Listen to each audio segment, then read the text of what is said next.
Theatre that opened 106 years ago at this corner as the Parkway.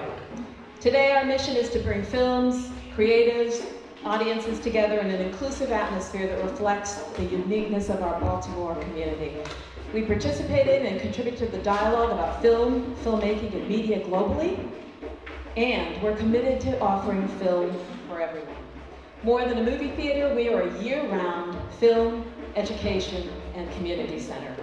If this is your first time here, I want to give you a special invitation to come back, return frequently, and make the Parkway your own.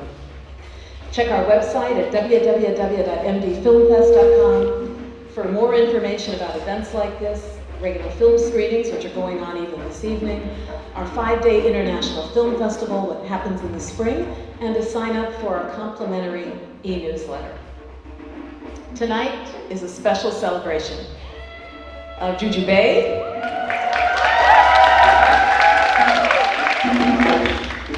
More. Who is hosting her first live show here, her acclaimed Little Juju podcast with her longtime, many of you, and new friends here in the audience here in Baltimore. I want to thank Shan Wallace for inviting Juju to bring her podcast to the Parkway this evening. Shan is one of 2 amazing artists in residence here at the Parkway and at Enoch Pratt-Free Library as part of Baltimore Living Archives. It's a collective placekeeping project that builds community and civic engagement centered around the sharing of stories through film and media.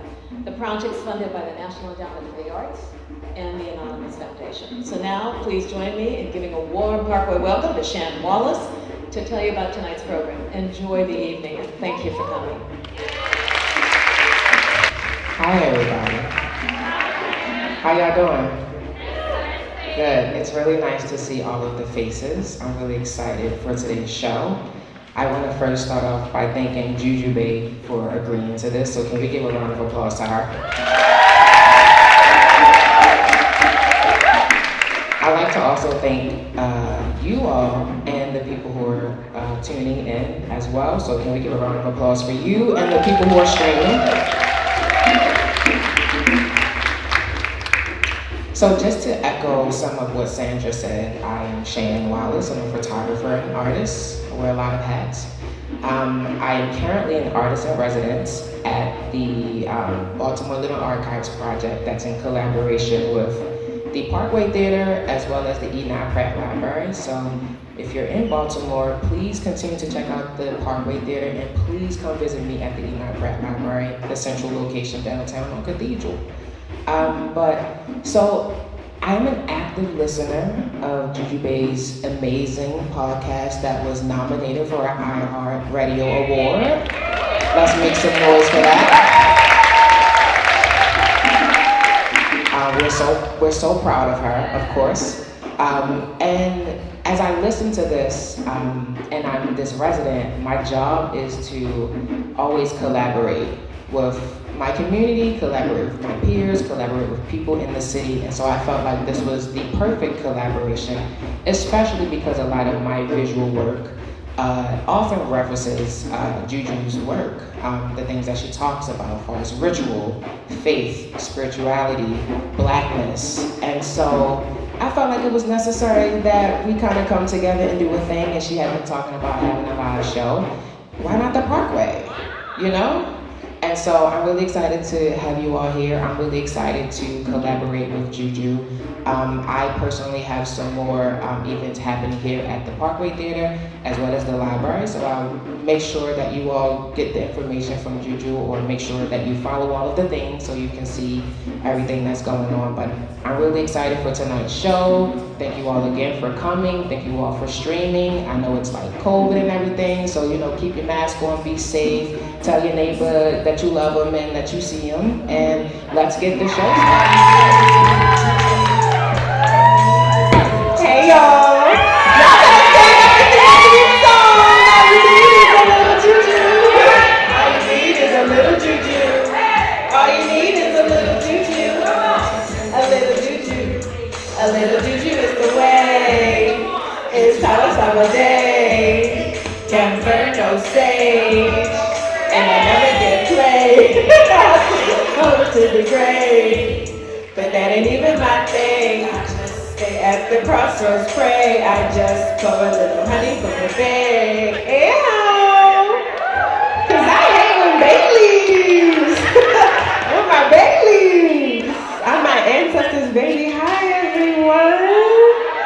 Thank y'all so much for coming. So many beautiful faces. Oh, hey, y'all up top. Hi. Thank you. Thank y'all for coming. Thank you to Shan for this wonderful collaboration and introduction. Thank you to the Parkway for allowing me to do this here. It was free 99, so we are free, okay? So please come back to the Parkway, but also, buy concessions. There's beer and wine, there's popcorn. So please, give to the places that give to us. Ashe? Okay, so before we get started, I just am curious of where folks are coming from. So, who came from Baltimore? Who's in Baltimore? Yay!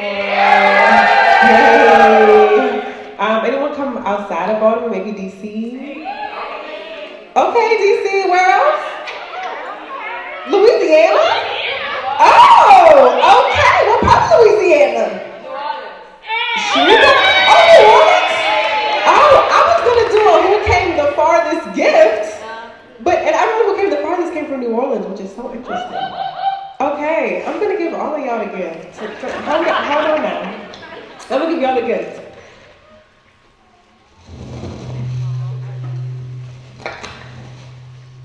Okay. I'll put these here so someone can pass them off on my team. But thank y'all so much for coming, and let's get started. Okay. Oh my goodness, I can't believe it's my first live show. As you may know, my birthday is a couple days away. I'll be 30 very soon. So I definitely want to celebrate with my listeners and people who have been super supportive of me.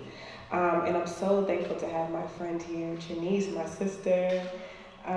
Thank you so much for agreeing to do this and being all that you are. We have seen each other through a lot of iterations of ourselves. So I'm very grateful that you're here. So to my live audience here at the Parkway Theatre and to everyone streaming at home, hey babes, welcome to A Little Juju Podcast, the live show edition. ALJPod is the Womanist Witchy Insight podcast diving deep into the Black healing journey, pop culture, and the ancestral spiritual systems that help get us free. This is the hashtag Black Ass Spirituality Show, and I am your host, Juju Bae. I am a podcaster, a hoodoo, an orisha, a Reiki practitioner, but most importantly, a bad bitch. And to my left, I have my wonderful friend Trinice Iya Fabunmi, McNally. I'm going to read a portion of Trinice's bio, but she will give us more. She is very decorated. But Trinice is currently organizing the second annual Defend Black Women March in DC. We'll talk about that a little bit later. But she is a Black queer feminist migrant, student affairs professional, and the founding director of the University of District of Columbia Center for Diversity, Inclusion, and Multicultural Affairs. So Trinice, thank you for being here. Also, just give us some more intro if you want. Can y'all hear me? Yeah. Amazing. Peace, folks. Alafia. How folks doing? Ashe. First of all, I just have to say to Juju that this is such a beautiful moment in time, right before your 30th birthday. Mm-hmm. And I remember, exactly, I want you to gas her. It's such a beautiful moment. And I'm so honored that you decided to be in conversation with me. Because so many of us, and when I say so many of us, I'm speaking for myself, have used your podcast as a way to get through, and a way to navigate, and a way to learn, and a way to just be, and have fun, and cry, and do all the things. So Iba Tiori, for bringing us here. I'm so grateful to be your friend and your sister. We've seen each other through so many things. So this is a complete honor for me. Thank you. And she's a Cancer and I'm a Pisces, so all we do is cry. So if we cry, just be like, they're okay. They're just crying, they're just happy. But like Juju introduced me a little earlier, my name is Trinice McNally, but also known as Iya Fabunmi Adetutu Oshun Toyen, Efuntola Omoni Jogun Adiola. It's a lot of names. And that's basically saying that this is the commitment that I've made to Ifa and to the Orisha. So I'm Iya Ifa. I'm also in Iyalode with my husband, who's shortly on his way. He'll be here somewhere. We run a temple in Hyattsville, Maryland. My Ile is called Ijo Ifa Agundamasa. And we are so excited to be doing the work of Ifa. I'm an Oshun priest, an Obatala priest, and also an Egbe priest. But I came into this work of Ifa through voodoo. And Juju was actually one of the first people to be in conversation with me about what that even looks like. Right? What does it mean when you hear spirit? And everybody's like, y'all are weird. Y'all are really weird. And we're like, no, you're weird. There's something going on here. So just really grateful to Sam. I'm going to continue to say to Juju often, gratitude, gratitude, gratitude, because we're seeing this resurgence of spirituality, and I know it's also because of this podcast. That is what I know for sure, right? So it's really exciting to be here. I do a lot of work around education and also organizing and spirituality, and just excited to be here to support Juju for tonight. Thank you. Okay, so we're going to open up the space as we do in ceremony in a lot of different places with libation. And if you listen to the podcast, you know what libation is, but for those who may not know, it's basically a way of honoring the people that came before us, the energies, the entities, the spirits that came before us, naming ancestors and maybe other deities to kind of invite them in the room. So we're going to do that today, and Trinice is going to move forward and do libation from her specific tradition, the Orisha tradition. So I just want to offer a way for us to be together, right? That's what this podcast is about. That's who Juju is. So I'm going to say Iba to a particular deity, and you are going to say Iba She, right? So I'll say Iba to Olodumare, you say Iba She, right? And that's how it will go. Sound good, y'all? And towards the end, we also want to create a space, given the work that Shan talked about, that they do here in Baltimore, and also the work that Juju does on her podcast, to honor any ancestors that you may have lost, whether that's here in Baltimore or wherever. Shane. Okay, I'm trying to figure out how to maneuver. That's okay. It's just good things. You want me to hurt? Okay. Awesome. Thank you. Awesome. Alright, so young ones never conspire against water. I don't think the enemies will work. My enemies will share. Oh mio. Oh tao. Edao. Bio. Ore. Yeo. Ore. Osho. Ibasho. Shane. Iba to Olodumare. Iba to Nile. Iba to Yamo Saranga. Iba to Yarmole. Iba to Yarmole. Iba to Amamuja. Iba to my Egbe. Iba to my Egbe. Iba to my Orik. Iba to Odum, Pelu, Oko, Ifa Lord Joshi Adiola. Iba to Odum, Bawa, Iba to Gab, Oshun, Oreye, Yeo, Iba to Lady, Juju Bae, Iba to my mother, Palette, Iba to my father, Iba to my base heart in heaven, Iba to my genders, all genders, without how much of a undertaking shall never be fruitless. Ashe. And then let's call the names of the folks that you may have lost. So you can just say them. Iba She.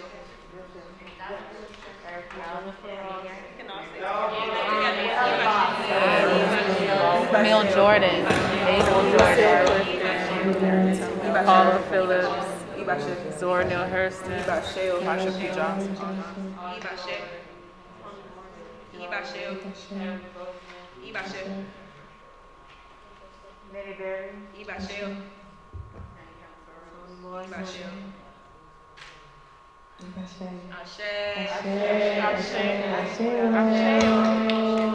Thank you, Trinice.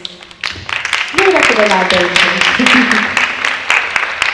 So we're here today to celebrate. We're going to talk about celebration rituals, how we celebrate and honor life, not just in Baltimore, but just everywhere throughout the diaspora. One of the ways that we saw celebration today was through the drumming. That is such an important way that Black folks, continental folks all over honor ourselves, our bodies, where we are, our ancestors. Drumming has even been a way that we've communicated throughout time. We know that in certain places in South Carolina, drums were even outlawed because they were so powerful, they were so strong, and they was like, oh, y'all talking through drums? Y'all can't be drumming no more. So drumming is really, really important. It's a way that we also get our blessings when we dance to the sounds of the drums. I love that, Bebe.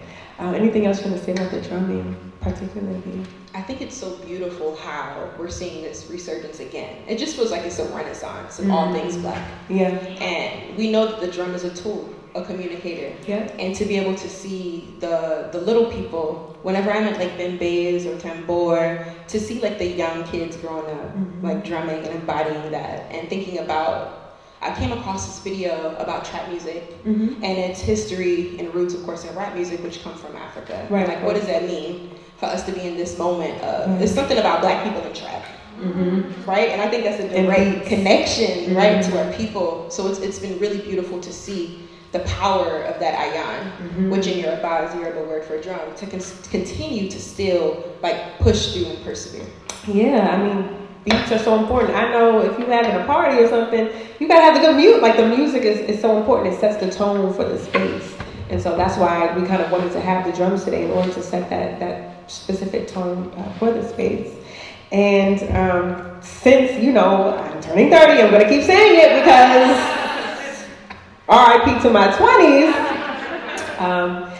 Someone asked me on Twitter the other day, they were like, I feel like you know this. How come when I cut the cake, I can't cut my name? Like, how come they don't cut my name when cutting the birthday cake? Or how come we don't cut the face? Has anyone ever heard that? Like when you're cutting a birthday cake, like, oh, don't cut the face, don't cut the face, don't cut the name, she gotta cut the name, or take it home, they can cut the name. And I was like, well, I don't exactly know why, but I know why. It makes sense. It sounds like some sort of ritual, something that came from somewhere. We don't want to sever the face of the person who we're honoring or celebrating. We don't want to cut their name. That's for them to do later, or maybe when the cake is almost done. Okay, then we can cut the cake. But we're honoring that life, we're honoring that person. So there's so many ways that we do these like ritualized actions as Black folks, and really as folks, as people. And we don't always even realize like what we're doing or why we do it. And I think that's just a big part of why I'm so interested in this work, because it's like, oh, I've grown up with so many rituals that I didn't know were rituals, that weren't called rituals. But when I think back on them, I'm like, oh, I was doing some hoodoo stuff in a Christian family. I was doing this is some ritualistic, these are some things from the past. And so I'm really like enjoying this moment of being able to like think back on those times. And I think that's kind of what the RIP to my 20s is teaching me too. That it's always been here in me and within my family. We did our libations, we talked about that. Do you have any rituals that you kind of grew up with, or birthday celebration of life rituals that kind of come to mind, or even in the tradition that you practice now?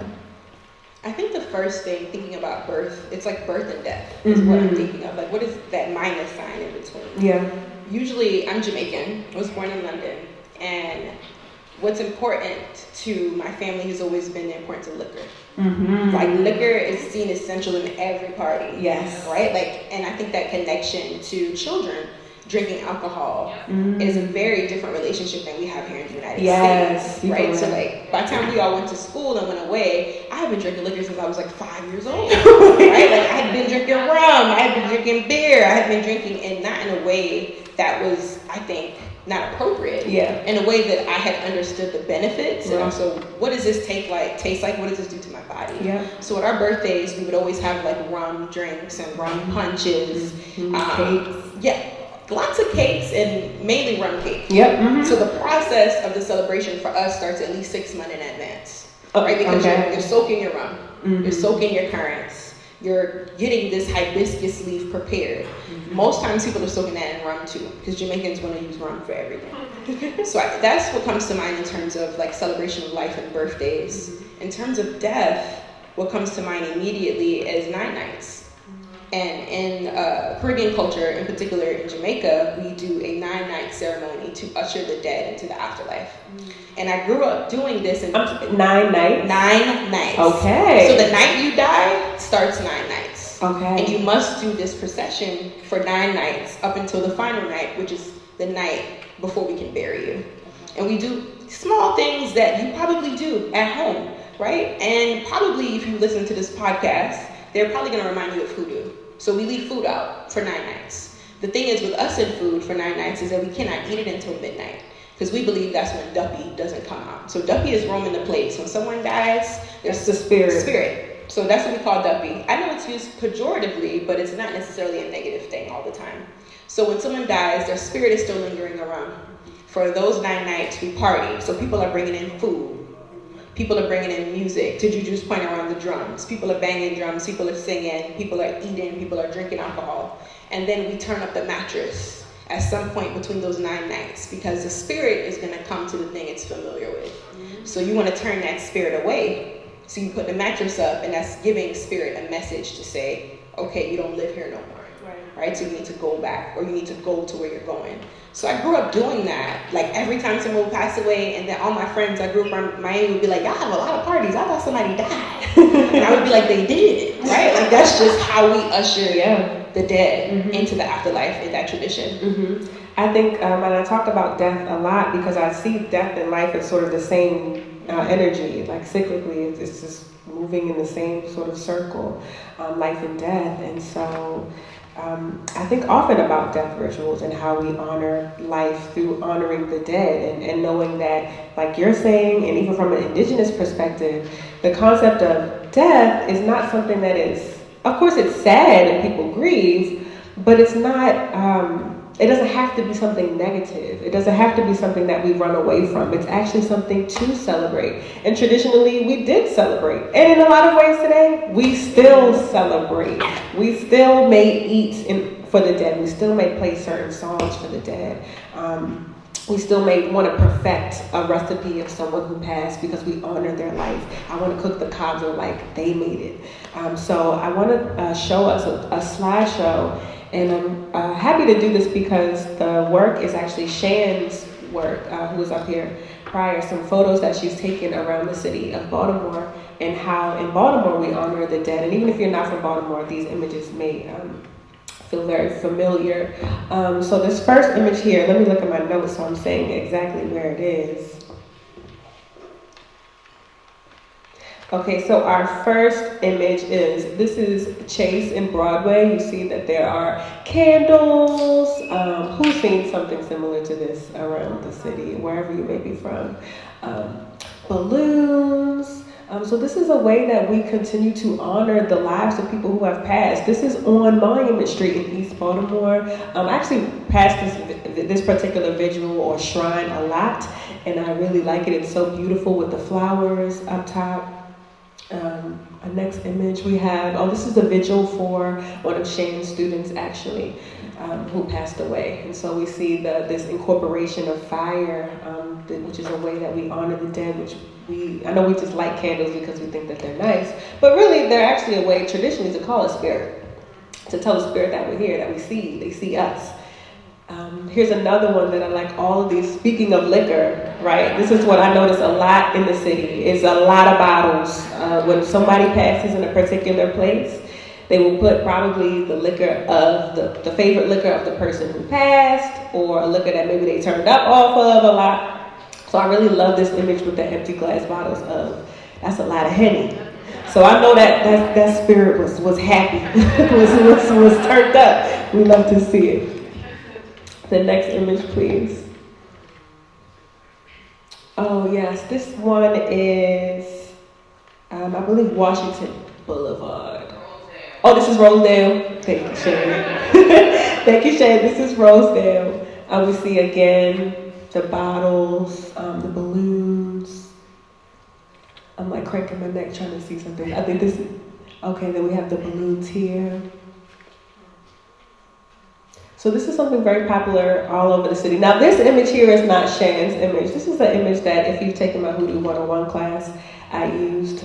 This was on Orleans Street. And I just think about this. This was a young woman who was murdered here in her shop. This was a beauty salon not far from where I live. And I think about her often because I pass this area a lot. And I just think about maybe what her last thoughts may have been, or what she offered the community, because I was going to get a wig installed by her, actually. I had just called her, and she had passed the next week. And so I like to always like kind of honor her spirit, Destiny spirit. And so this was a beautiful visual that they have for Destiny. You see the candles and even young people and balloons and such. Thank you. To the next image. So this is actually an image that this is actually an installation that was in North Carolina, Greensboro, North Carolina, that Shan put together. It's called the Banshee Underage.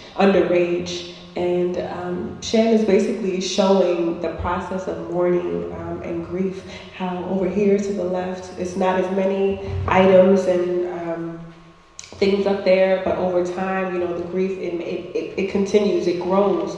There's things that are added later to kind of create this vigil space, to create this sort of shrine, really, this shrine to honor the dead. So I wanted to incorporate that because Shan had some work around it, and also it really encompasses what these shrines look like around the city.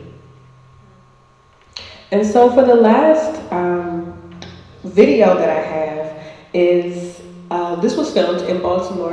Can we pause it? This was filmed in Baltimore. This is a video of a ring shout. And people may be familiar with a ring shout. But I'll read what they say on here, what a ring shout is. I'm sure you all have maybe heard of it. So a ring shout, according to Wikipedia, a shout or ring shout is an ecstatic, transcendent religious ritual first practiced by African enslaved people in the West Indies and in the U.S., in which worshipers move in a circle while shuffling and stomping their feet and clapping their hands. So this is sort of, the ring shout is, some scholars say that this is the beginning of Negro spirituals. This was the beginning of then gospel music. This is also the beginnings of then blues and jazz. So the ring shout is something that was kind of carried over from the continent into the U.S. and into the Caribbean as a way to call on their God in a way that they knew. They may not have had drums. They may not have had any materials to use, but they had their hands and they had their voice, and they moved in a counterclockwise circle. And we may have seen people move in circles before when they're praising spirits. If you grew up maybe in a Pentecostal church, people who catch the Holy Ghost, they run around in a circle. They praise spirit in this way. So the ring shout is sort of a precedence to some of the ways that we understand Black worship, Black Pentecostal worship today. And so this is a image from Common had a music video that was shot here in Sandtown in West Baltimore and incorporated a ring shout in his music video. And Shan also worked on this project as well. So this is just so you all can see a ring shout in practice. If we can please.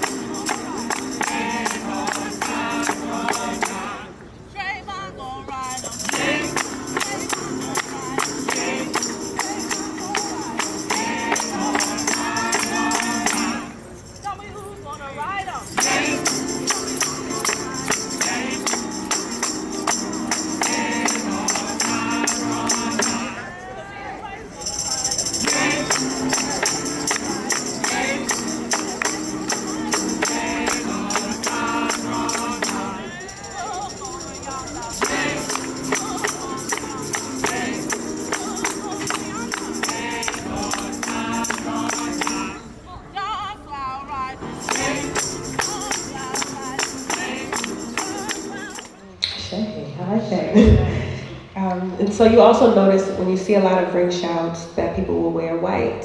Our ancestors didn't always necessarily wear white, but white has always been an important color. And I always have to say this when I talk about the color white and the importance of white, and I'll point into Trinice in a second. But I know that now when we think about white, sometimes we're like, well, how come white gotta be the color? I'm black. Black is a good color too. Black is a wonderful color.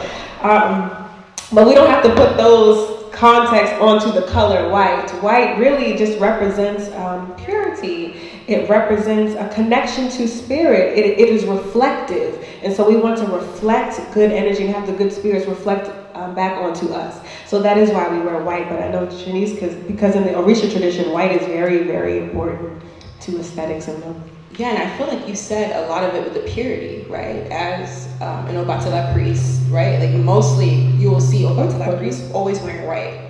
You will see people in the Lukumi tradition and Isheshe, and really along and across the diaspora, you will always see what? White, right? And it's also a tool of defense. Let's wait for this feedback.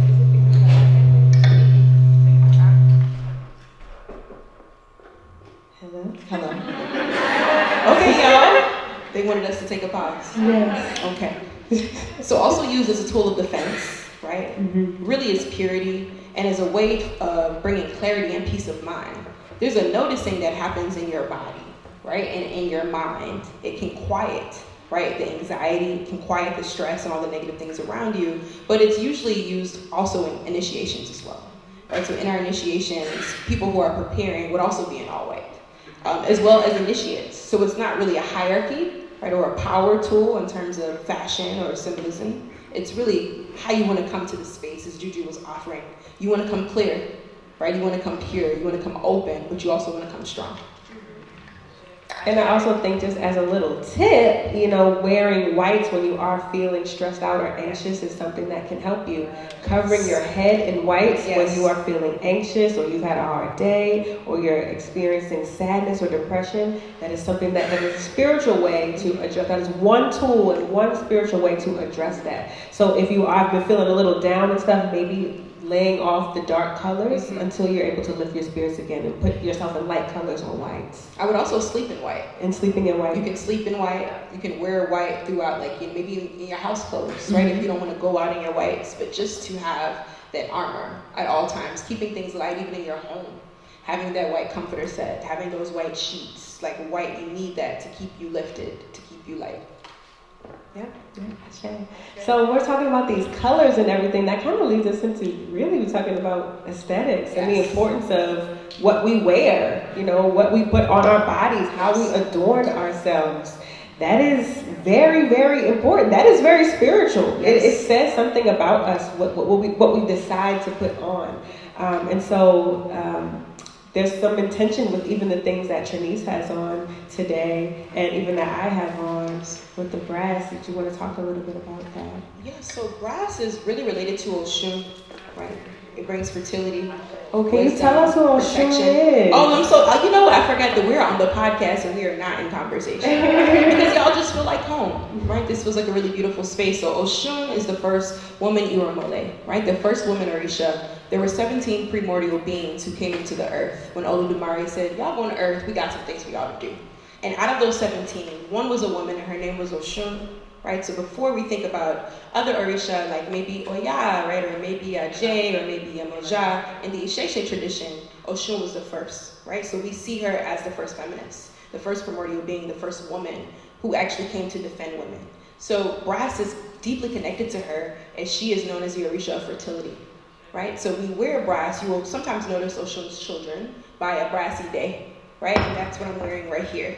And those of you that are online or listening, it is a brass bangle, which you've probably also seen in a lot of Akan traditions because it holds similar power around defense and also protection.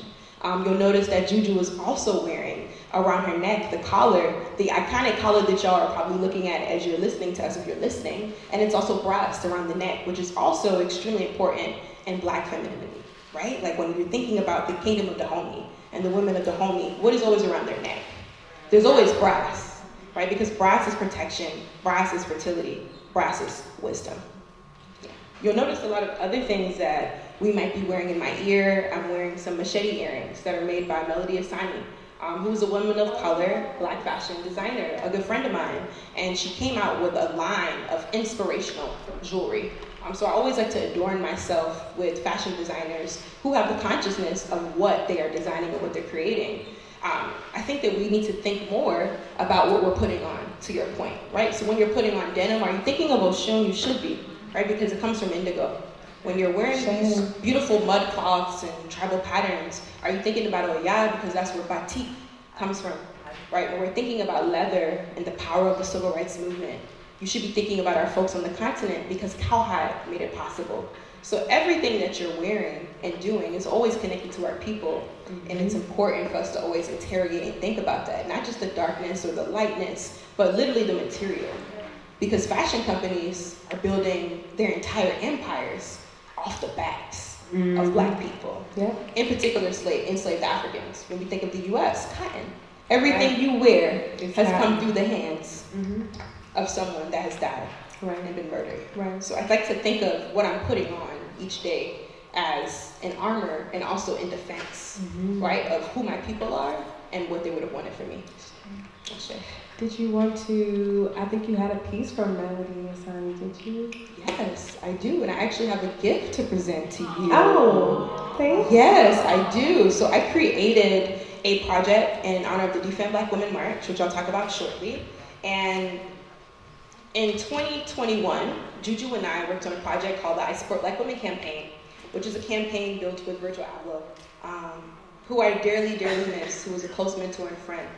And a huge part of Virgil Abloh's spirit and commitment on this earth was to ensure that Black folks had access to things that we deserved.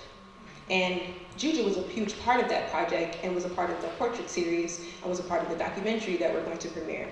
And a part of Virgil being the brilliant genius that he is, he also was a connector. And through the relationship I had with Virgil Abloh, I met Melody Asani. And Jamie Swift of Black Women Radicals, which is a super dope Black feminist political online education organization, always will plug them. We decided to come together and host this march in honor of Black women, gender expansive people, and femmes from Latin America and the Caribbean. And a huge part of the project was developing a product and a piece of material that could represent the lives of Black women and gender expansive people who we honor and revere. And it's called Black Women in Defiance. And to me, and I know to all of you, Juju Bae is a Black woman in defiance, right? What does it mean to have a podcast talking about all things, even the fact that it's all things Black and rooted in our liberation, to me, is truly a God dream. And what happens when we're in alignment, right, with who we should be. So I have a gift for you tonight that I want you to put on. And another special gift that Virgil Abloh designed for me before he passed away. And it was in honor of the Defend Black Women March, and you are the second person to receive it tonight. Oh, wow. Thank you.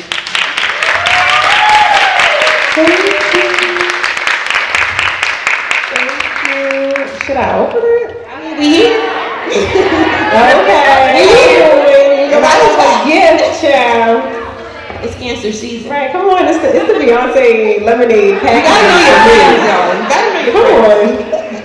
Come on. I'm screaming.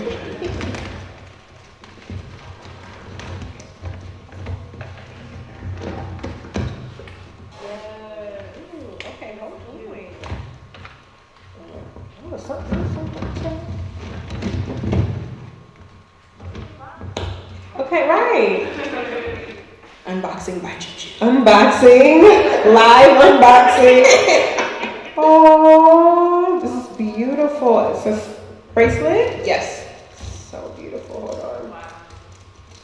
And this is the bracelet that Features 10 Black women and gender expansive people from across the world who have made an impact and are really who is guiding our work right now for this march. Wow. So one I want to highlight, two I want to highlight in this moment is Dr. Mary McLeod Bethune, who is my founder and dear sorority sister. I graduated from Bethune-Cookman College, and it wouldn't have been possible for me to be on this stage without her parents bringing her into the world and her having the tenacity, right, and the vision to dream, similar to what you're doing, right, on stage, similar to what all of us are doing, having the courage and having the bravery to develop and to create something that is impossible. wow. Another woman is Ann Lowe, who was one of the first Black women fashion designers, and she is known for developing the iconic Jackie Kennedy dress. She also received no credit for that. Yep. So enough people don't know Ann Lowe, right? If we know April Walkers of the world, right, we know the Kimora Lee Simmons of the world, then you must know Ann Lowe, right? Because it's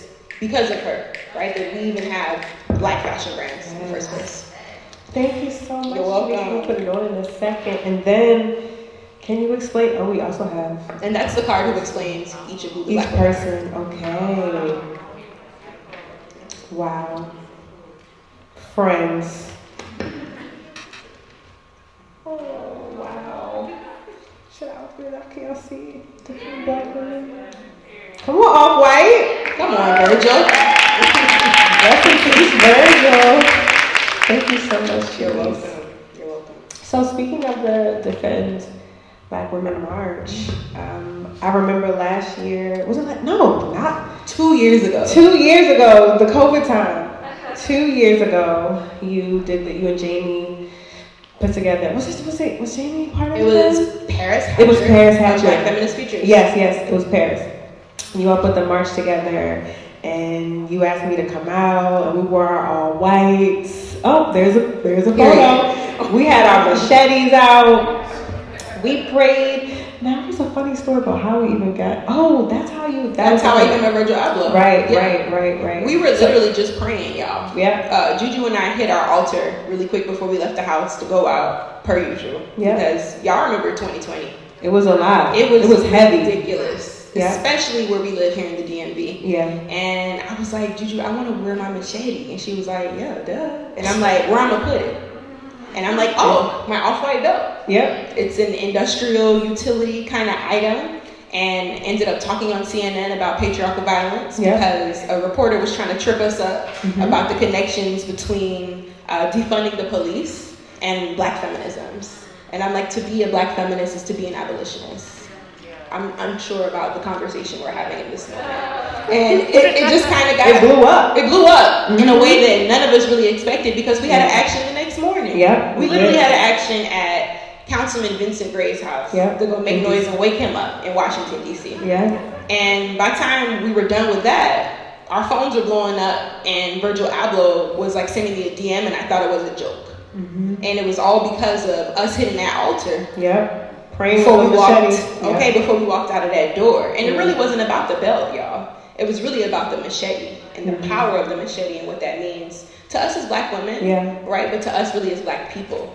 And here we are 2 years later, campaigns, podcasts. Yeah, it's amazing. It's amazing. And so this year, the march is July 29th through the 31st. The 30th. So plugging that for you all who will be around to show up. How can people kind of tap in and get plugged in with the march? So you can visit our website, defendblackwomen.net. The march is an entire weekend, kicking off on July 29th through the 31st. Friday, we're actually kicking off with a film screening called Sementes, which in Portuguese, means seeds.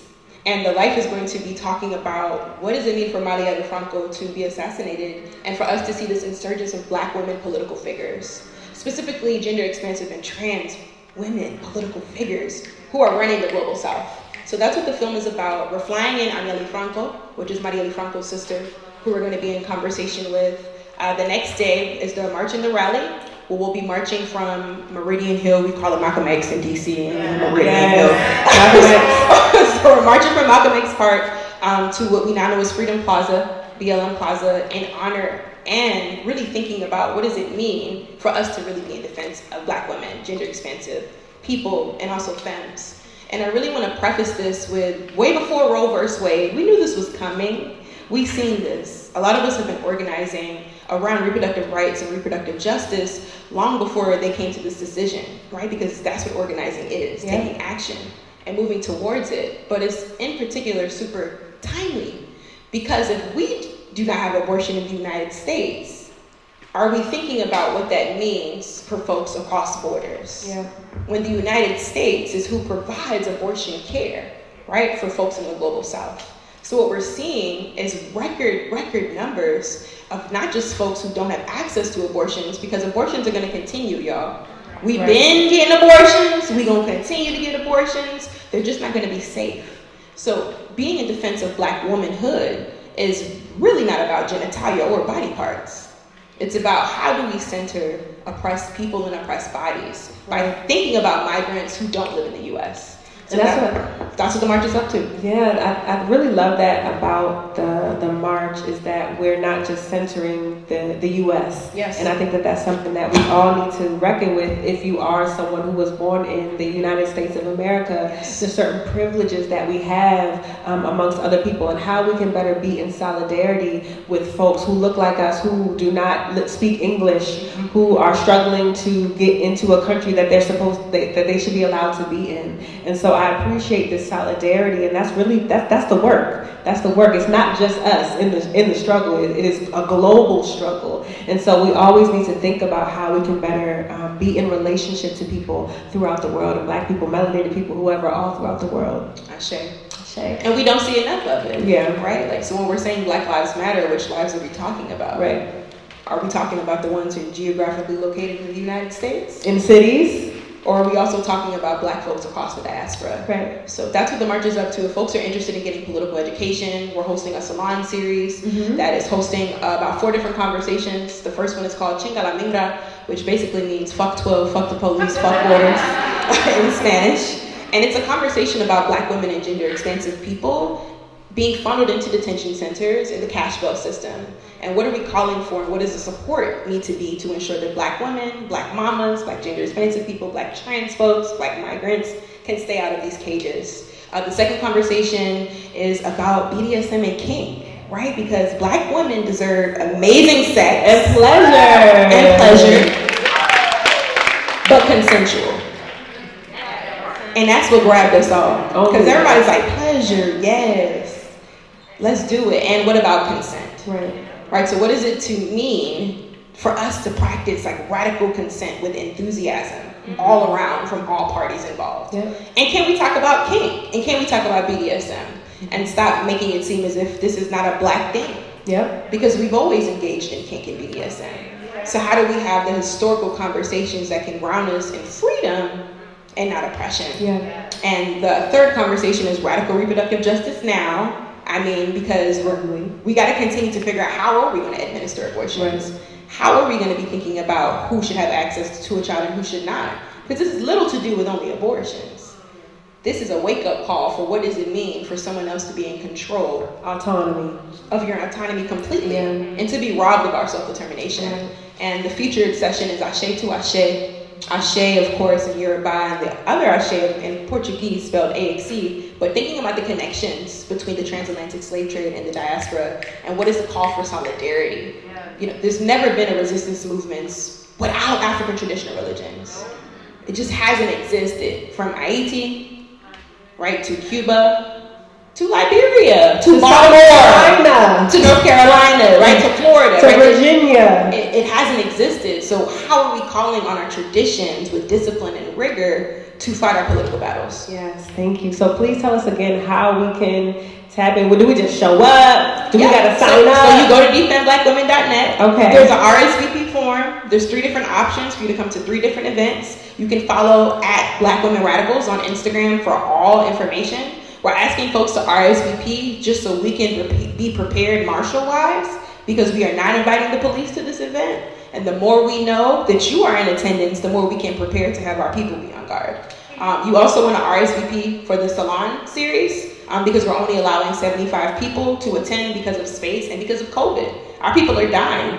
And we love y'all. Everybody could come to the march, but everyone can't come to the closed-in sessions because we want to keep people safe. So defendblackwomen.net, defendblackwomen.net, and follow at Black Women Radicals.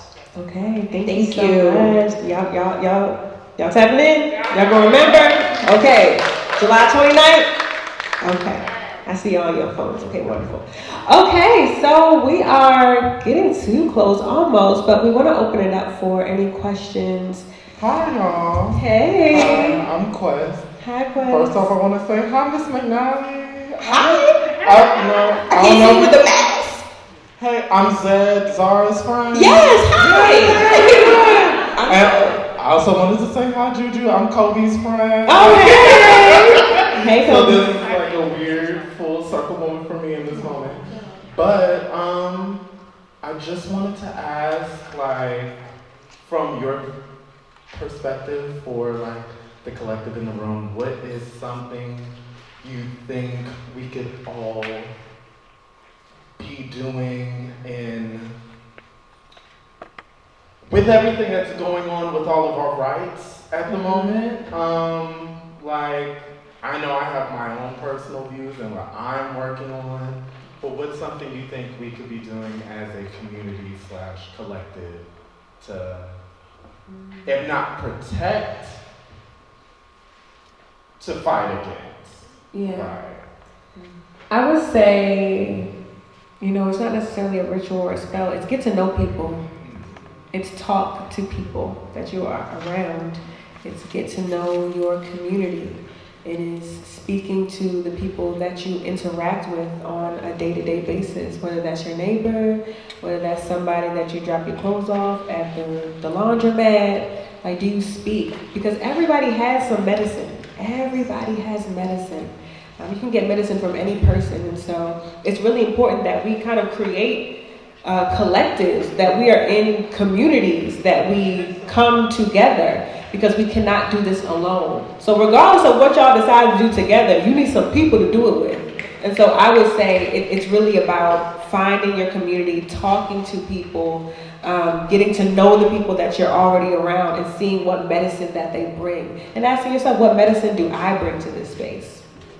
Yeah, that's a good question. Thank you. Thank you. You know, with everything that's going on with abortion rights, and also like, I'm not sure if all of y'all saw, but you know, Macy Gray had a lot to say about what defines a woman, and you know, speaking on like what is trans and etc.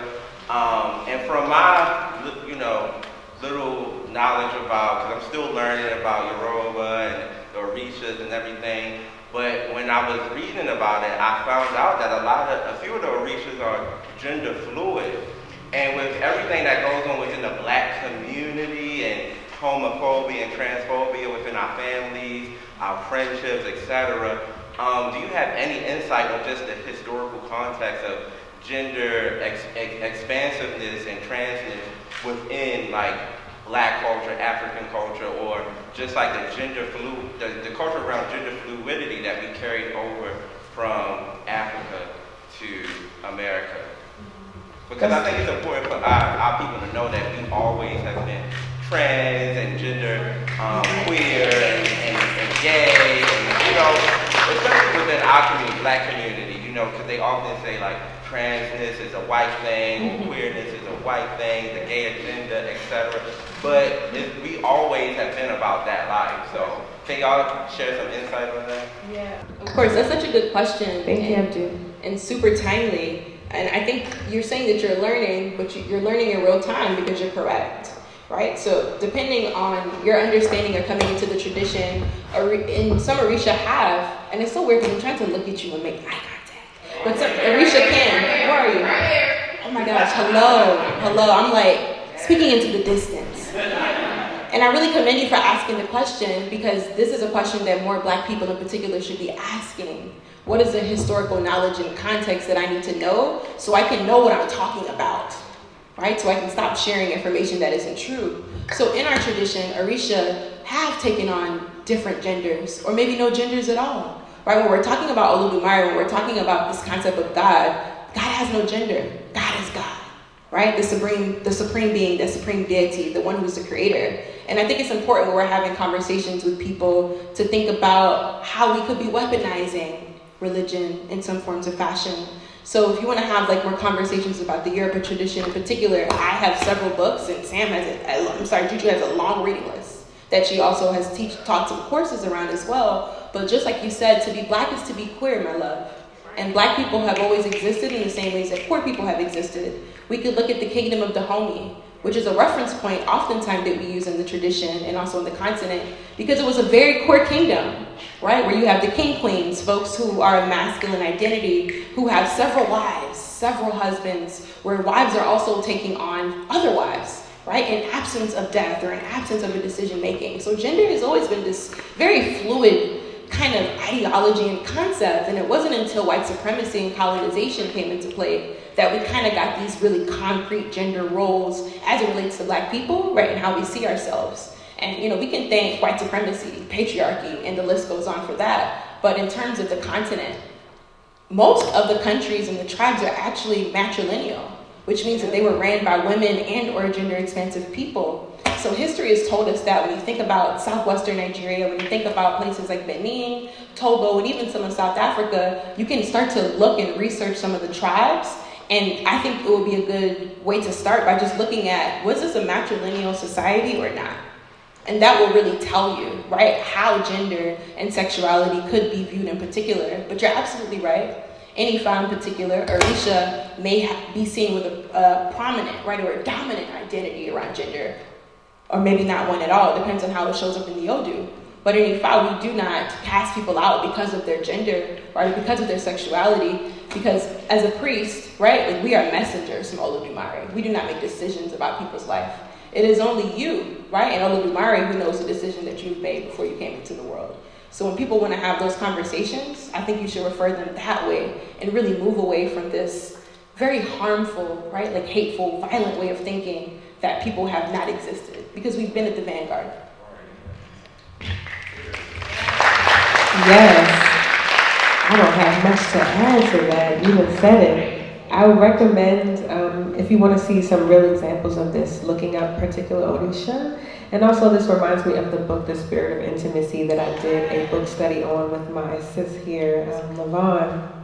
And it's a great, great, great book by Symbolism Some, who is from Burkina Faso, West Africa.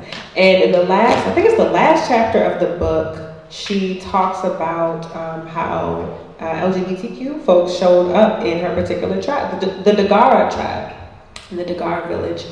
And they had a specific role within society and were able to access certain spirits, access certain rituals, see certain things that nobody else could see. We had to go to the queer folks in the village to say, okay, I need help with this, I need to do this. And so I think the sad part about where we are now is that in a lot of ways we've lost the language, we've lost the names for the people who were gender expansive or who we may consider trans today, but that language wasn't relevant then. But who we would understand as trans or queer, we've lost a lot of that language, but that didn't mean that they were not there or we were not there. It just means that we've lost it because cis folks have taken up a lot of space. And so we actually aren't able to access a lot of things that they could access. And so I just wanted to add that too, because there's a whole chapter in the book about it. Happy birthday in advance. Thank you. And happy 30. Yes, and to Iya Abushe, thank you so much. I am giving my hand to Ifa soon. I have a few babies mounted on me. And my question is how to navigate. I guess this would be more a question towards you. Either one can answer. But do I need to set up multiple altars? Because I know once I get my hand to Ifa, a lot of things are changing. A lot of things are starting to change for me now. So my question is how can I be proactive in my daily prayers, and how can I take that out to the community in order to build a more sustainable and peaceful environment? Yeah, I think either of us can answer this, and I would like to pick it up to Juju first and then slide back. Around the community piece. In terms of the altars, I can simply say you should follow the instruction and the guidance of your Oluo and your Iyalode.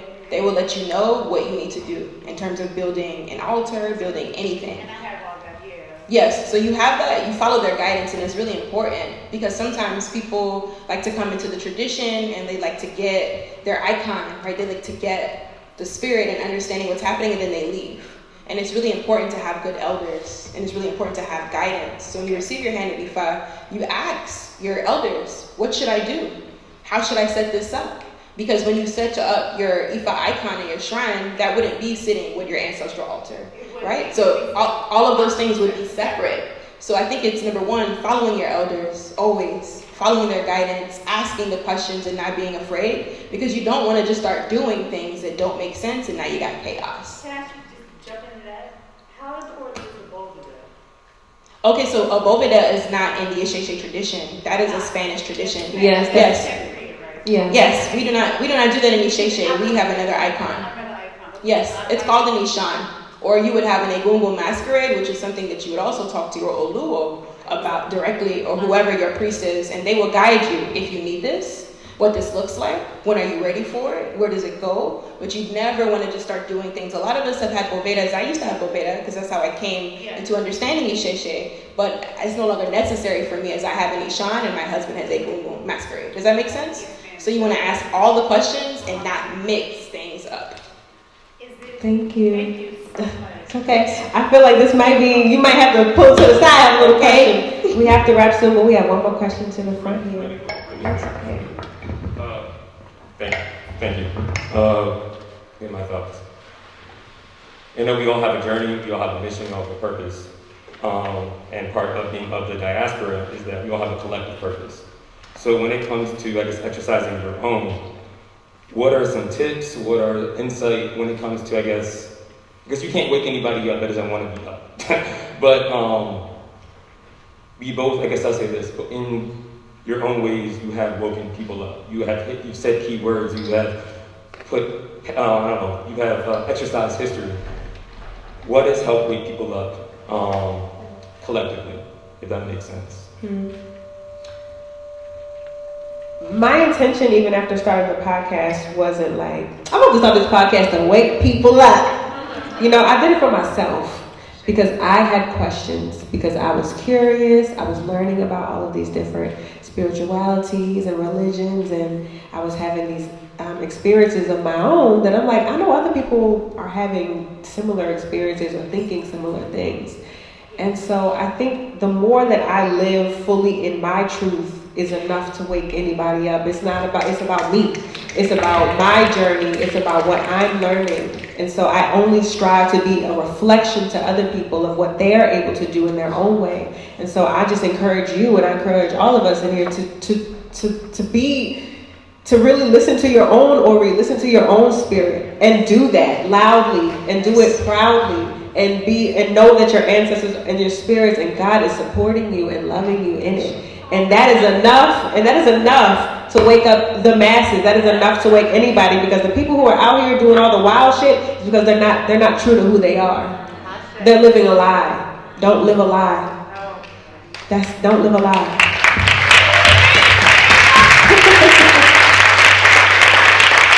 Okay, I think, was that all of our questions? Okay. Well, thank you all so much for coming out. You all may have seen strategically placed QR codes that have donation links. If you want to support the show, to continue a Little Juju podcast, I always say podcasting is free to y'all. It is not free to me. So if you all enjoyed yourselves today, and to the folks streaming, thank you. And if you enjoy the podcast, if you want to support and donate, I definitely encourage that.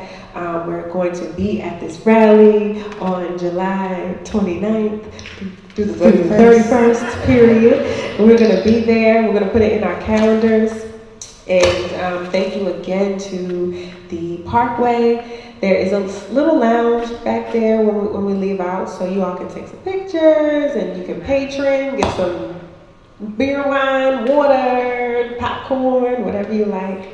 And anything else you want to say, Trinice? No. Happy birthday to you. Oh, happy birthday to me. Happy birthday to you. Thank you.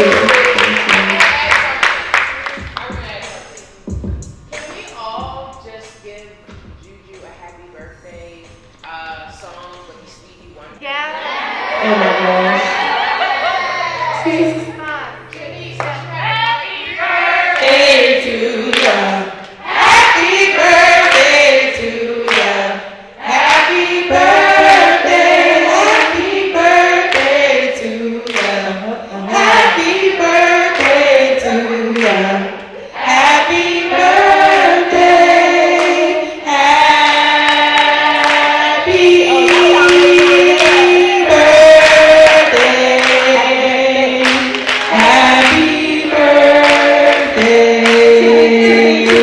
Happy birthday.